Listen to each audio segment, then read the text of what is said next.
So at work, we get all these goddamn. Obviously, it's a place where you sleep at, but there's a lot of these travelers, just vagrant, weird. Well, they're not all weird, but because I guess you don't really have to be a weird person to stay in a hotel, but it seems like all the people,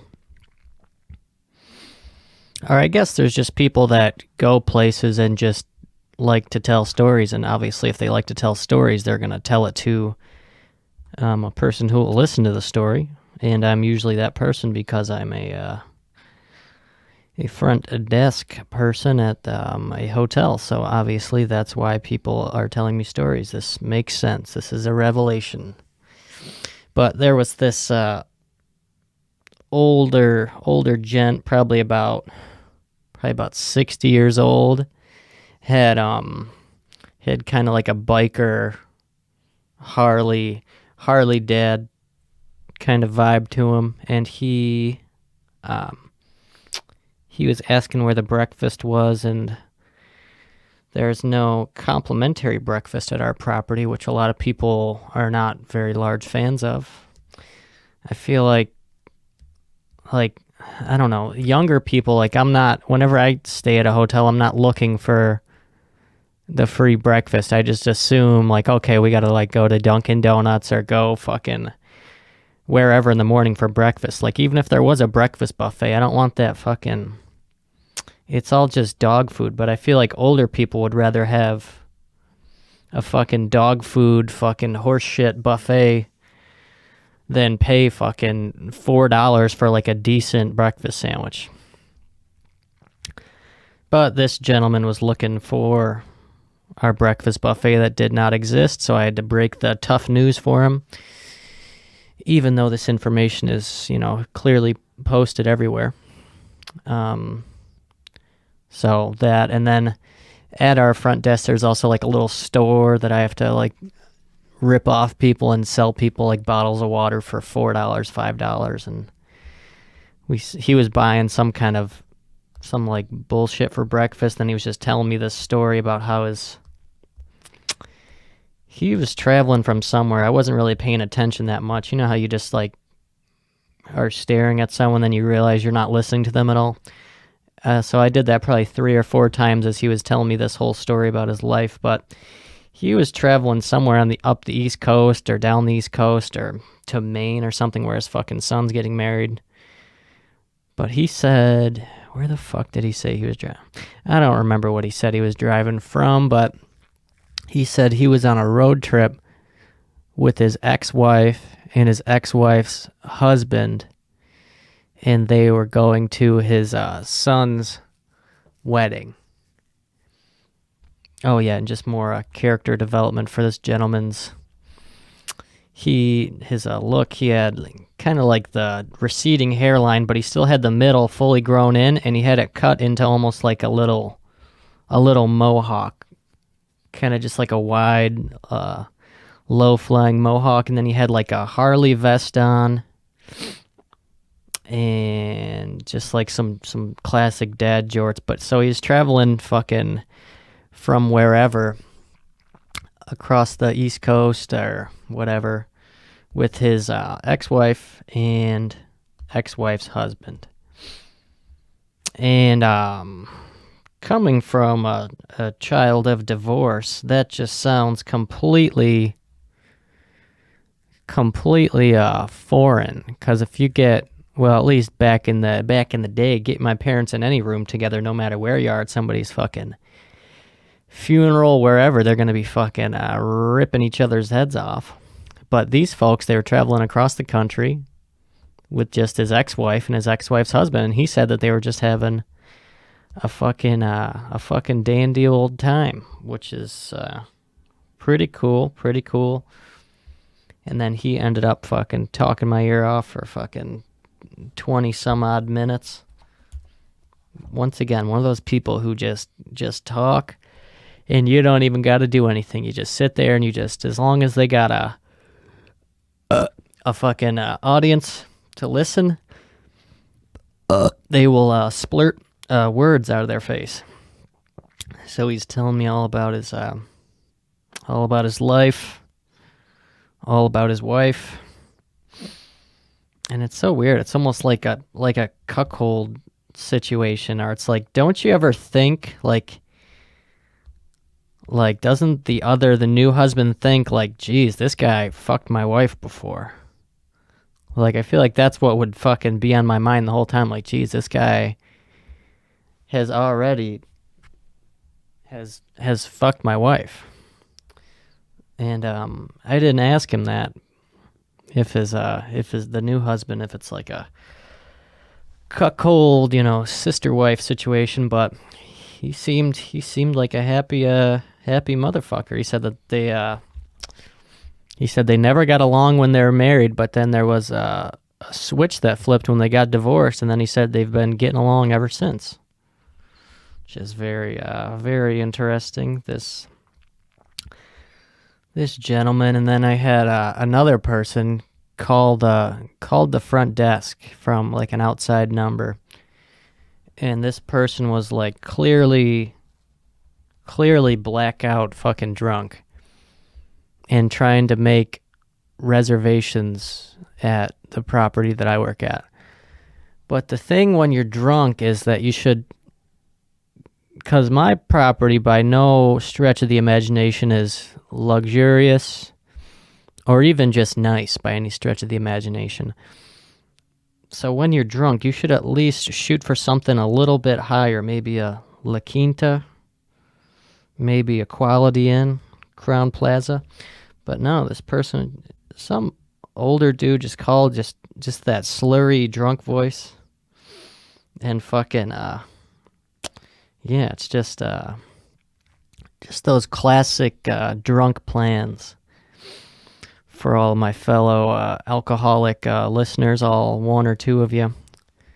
Just whenever you get drunk and then you're like, yeah, let's do that tomorrow or something, then you end up fucking drunk on the floor, fucking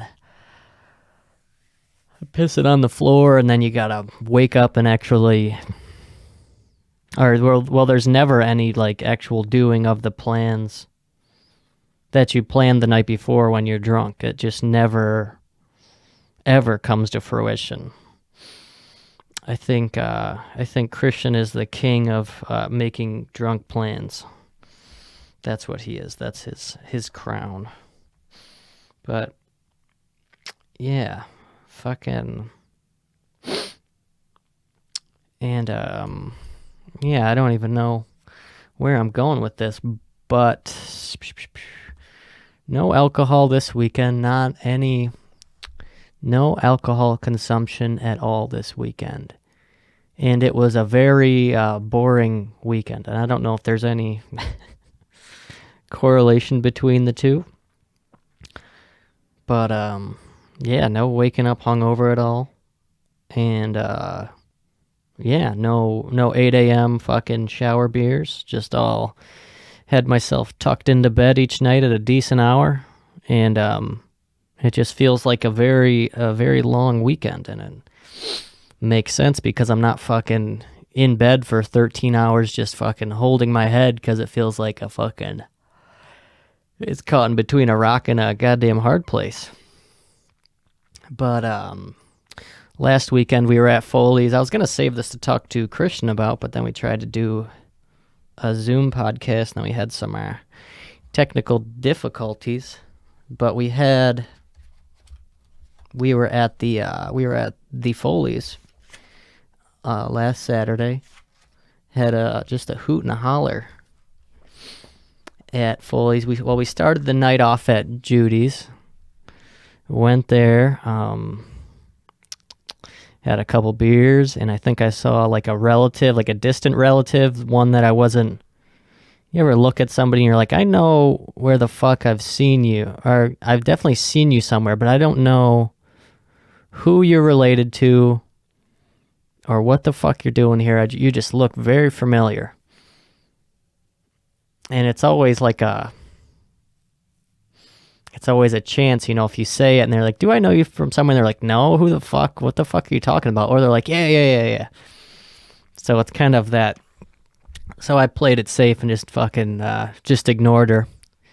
And then, yeah, I'll get back to Judy's and Foley's. But I was at fucking Chipotle yesterday, and there's this fucking this fat bitch behind the counter, and she had this fucking tattoo on her neck. It said Angel, which is super. I don't know what you want to call it, white trash, fucking. I don't know, but it's just super familiar. I think she might have worked somewhere else, and I feel like I complimented her on her tattoo. It's a cool tattoo. At the previous job that she was working at, but then she switched roles and is now at the Chipotle.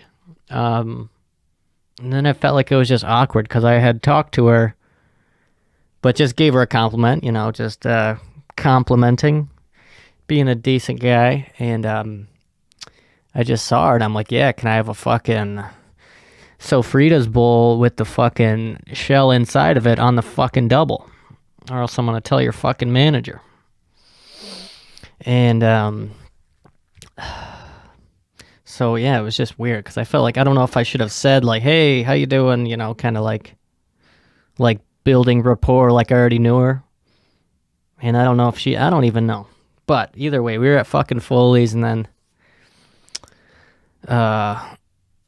with some of my friends, fine young, strapping young gentlemen, and my driver, gonna spare the name, but he was we left and he was kind of dragging behind the group, and I had gotten into his vehicle, nice and cozy, and I heard the sound of someone throwing up off the back of the vehicle, and that just so happened to be the driver of the vehicle that I was in.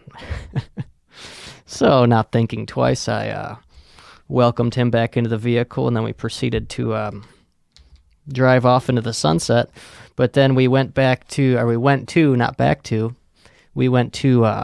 Foley's, the old stomping ground, because obviously we are shadow banned from fucking, or at least my friends are, from the old 87 Buff. They're throwing their drinks at the wall and fucking playing dress up in the bathroom. But we ended up at Foley's. And of course, classic sight inside Foley's. Just our friend at the end of the bar who fucking just the classic beer and a shot dude, and just sits there by himself, probably about late 60s, just fully ripe. And then we're fucking sitting there, and it's literally just us, and then alcoholic friends stage right at the bar, and then other alcoholic that's what the credits of the movie say, other alcoholic at the bar stage left. And there's a party bus of older women that come into the bar, and they all have like outside drinks, and fucking Shane that's working the bar, my gay buddy, he fucking lays down the law with these whores and fucking tells them what the law of the lands are. Fucking land of the lost. Got a little chippy with them. Maybe he didn't like them because they're women or something, but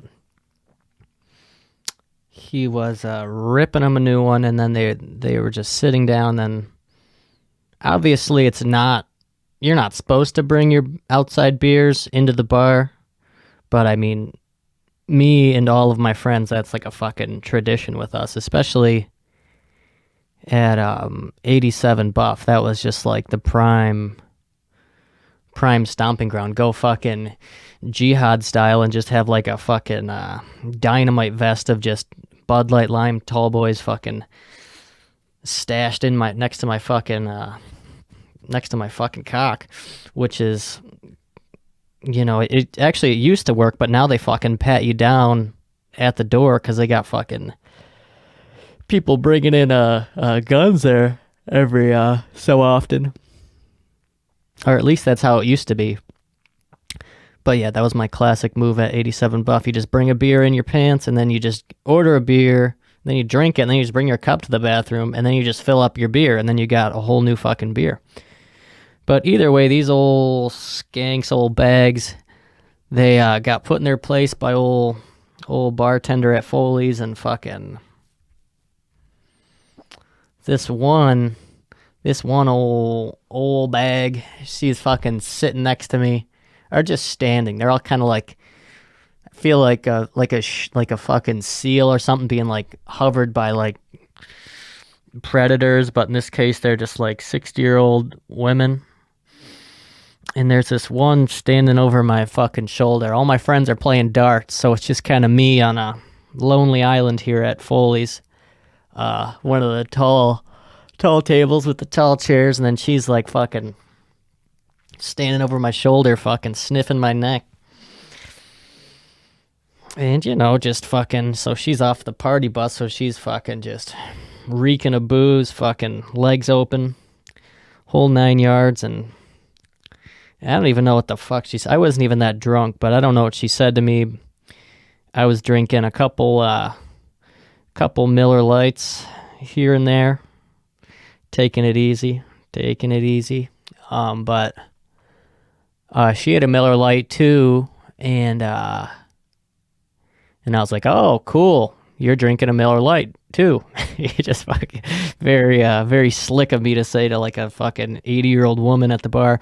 But she's like, yeah, and fucking. So then, I don't know how, but I was like, are you gonna buy me a drink? Or maybe she offered, but I don't know. I don't know what the fuck I said, but it was so stupid. I was just like, yeah, I'll show you my tits if you buy me a Miller Lite. And then, not thinking that she would actually do it, but then she actually ended up buying me a Miller Lite, which I was eternally grateful to this old bag. And then she's like telling her friend, she's like, yeah, he's gonna show me his tits. And I don't know, she's just laughing, but I think she actually thought that I was serious. I didn't say it in like a serious manner.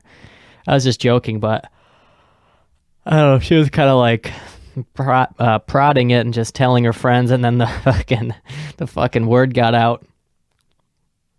And yeah, I never ended up doing it, but then I tried to give her money for the beer, and she's like, no, it's fine, so that was cool. She just fucking sugar babied me a Miller Lite, which was beautiful. And then fucking they had like a ringleader of the group, this older dude who was kind of corralling all these 85-year-old women. He's like, come on, come with us. We still got the party bus. We still got the party bus for an hour. And oh, someone's calling me. Let me see who it is. It is my mom. So I'm gonna answer it. Hello? Hey, yeah, I don't see any grapefruit, any of those types of waters. What other flavors do they have?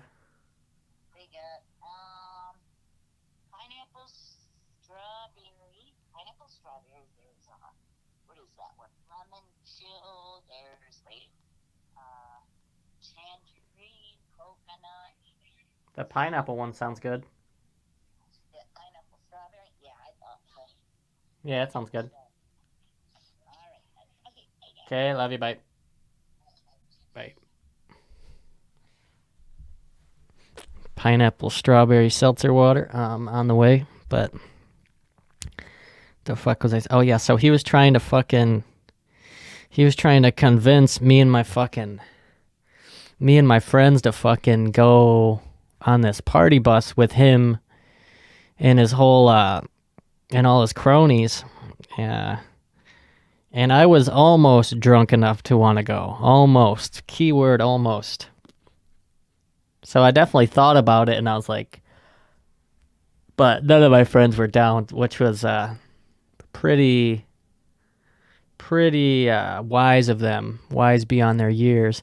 But the dude, he was trying to like sweeten the deal. He's like, yeah, there's a bunch of free beer on it, and fucking, and like pussy. all the pussy you want. But it was just all the old fucking ladies that this dude was with. So that's what he was trying to sell us, and that's when it kind of, the offer got, or I saw what the offer was with my eyes, what it actually was. And then he had some other dudes with him, some shorter white dude. I think he was in a Tony Romo jersey, short white dude. Then he came in and fucking said the N-word to my friends, and we were just like, what the fuck? Dude was just hammered, fucking cross-eyed, fucking midget white dude, and just came in and dropped the fucking N-word. And we're like, Jesus Christ. That's where you fucking want us to go on a fucking party bus? Jesus Christ. And then, so yeah, it's never a good idea when you fucking leave the bar, leave your friends, leave the nest.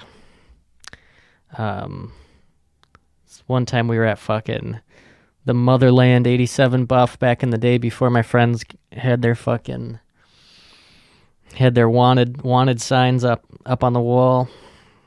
And there was this young lady there I was hitting it off with. I think she was from NU, and she had like all her friends there, and just fucking randomly talking to her. You know, her friends are talking to my friends. And just hitting it off, just having an old drunken hit off. And, you know, the whole nine, just like making out with her at the bar, you know, spreading COVID with the old bar skank. And I think she dormed at NU. And it's like, geez, we should go back to your dorm. Fucking drunken thought, worst thought ever. And then she's like, yeah, sure. And then we fucking go back there, and it was just horrible. And yeah, and I thought, just when you think that something's a way better idea when you're drunk, and then you go there and you're like, oh, this is fucking horrible. So then, basically got there and just fucking turned around at the door and just like, Jesus Christ. Like, fucking, it was like post-nut clarity, post-coconut, I said therapy, post-nut therapy. Yeah, that's what I need, post-nut therapy. Post-nut clarity, like by the time I got there, and I was like, Jesus Christ. And then I think, then Sam picked me up. Shout out Sam. But yeah, that was horrible. So when you're drunk, anywhere out with your friends, no matter, when you're, never leave the pack, no matter how good the offer sounds, no matter how good of rapport you're building with some nice lady or fella at the bar, because then you're going to be left fucking high and dry at the fucking NU dorms, and you're just going to be in a brutal spot, and then you got to fight. But, yeah, so that was last weekend, Saturday, and then Sunday it was the Bills game versus the Dolphins. Go Bills. Got to see Christian's incest cousins, and they're all just absolute monsters at fucking at cornhole, as most incest folks are. They're kind of like savants for cornhole.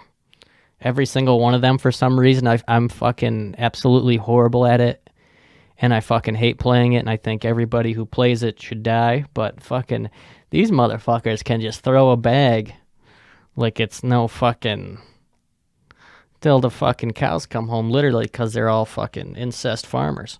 But it's really beautiful to watch. And they're just, yeah, but the Bills fucking won, so that was great. Keith jumped through a table, as you see the intro video that was from the little Bills party that we had at Christian's house. we had a fucking Keith was all fired up, and as one should be. I think this was just when the Bills were up. I don't think the game was over yet, but Keith's like, "You got a fucking table here?" And then we did have a table. I think it was Christian just had a spare table, or it was actually a pretty nice table. It was like relatively new.